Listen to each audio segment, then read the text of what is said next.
Hey everybody, welcome back to Magic Orthodoxy. My name's David and this is a deck review.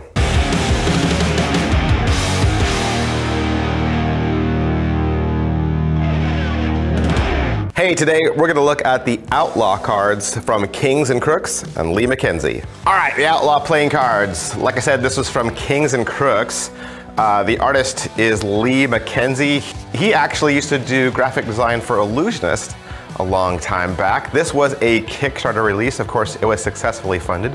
And these cards are inspired by the Ride or Die Outlaw Spirit of Rebel motorcycle clubs. This deck is 100% custom, and it is a savage, kind of no-holds-barred design that captures the raw, authentic outlaw spirit and the fierce freedom these born motorcycle rebels live for. This deck is for all the Hellraisers who live on the edge, the wild ones, the troublemakers, the risk takers.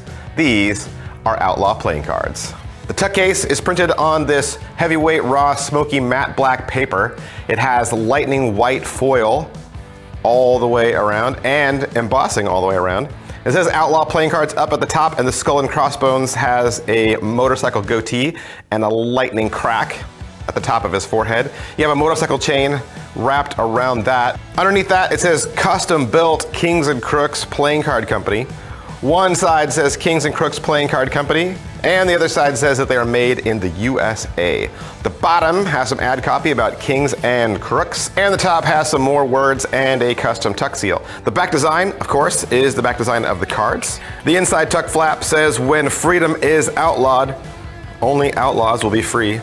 And you've got two skull emblems on the small tuck flaps, and the inside tuck line is adorned with some beautiful ornamentation.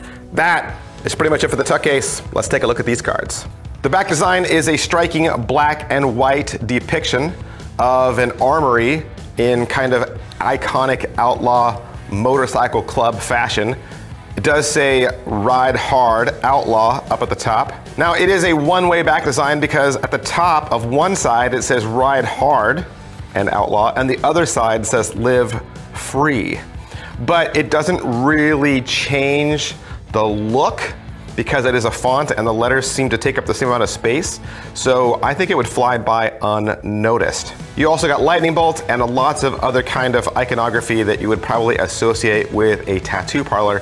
The border is a broken border, which is really cool as well. With this deck, you'll get one ad card for Kings and Crooks and talks a little bit about the deck. And you'll also get a double backer card, which is great for magic tricks. Also with this deck, you'll get two original Jokers. This is the Outlaw Joker, and it's kind of a twist on the classic bicycle 808 back. In that, you know, the king is riding a bicycle, and in this one, he's riding a motorcycle. He's got a chain in one hand, and he's riding the bike with the other. It does say Joker at the top, and then you have a lightning bolt in each corner. Your Ace of Spades is a motorcycle club patch, probably that you would have worn on the outside of your leather jacket. It says, "In Anarchy We Trust, Outlaw Kings and Crooks," and you have that skull and crossbones emblem we saw in the tuck case right there in the center. Your pips and indices are completely custom, but it has a classic pip design. You're gonna see blood red, deep black, and all the pips and indices have a very worn looking texture to them. They're strong, they're stylized, but I still think they're clear and easy to read no matter what game you're playing.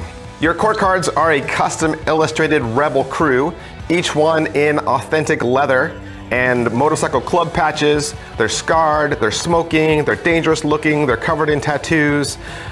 Their weapons are kind of more motorcycle-y and less, you know, Middle Ages courts. They've got stylized hair, stylized clothing, and they're all done in the beautiful red and black that keeps the theme of this deck. Well, that's just what the cards look like, but you also want to know how they feel and handle. Best thing I can do is measure them. I can put 10 in a caliper and measure them and compare them against other decks that I own. So 10 of these cards in the caliper come to 2.86.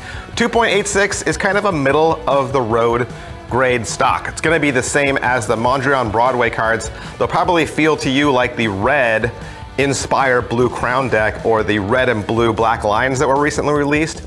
Maybe if you remember the old Alan Rorison Sinners or the Verts SS16 deck. Well, that's pretty much everything I can say about the Outlaw playing cards from Lee McKenzie and United States Playing Card Company. If you would like to pick up these cards for yourself, I would contact Lee McKenzie through Instagram or check out his.com. Thanks, I'll see you guys next time. Bye.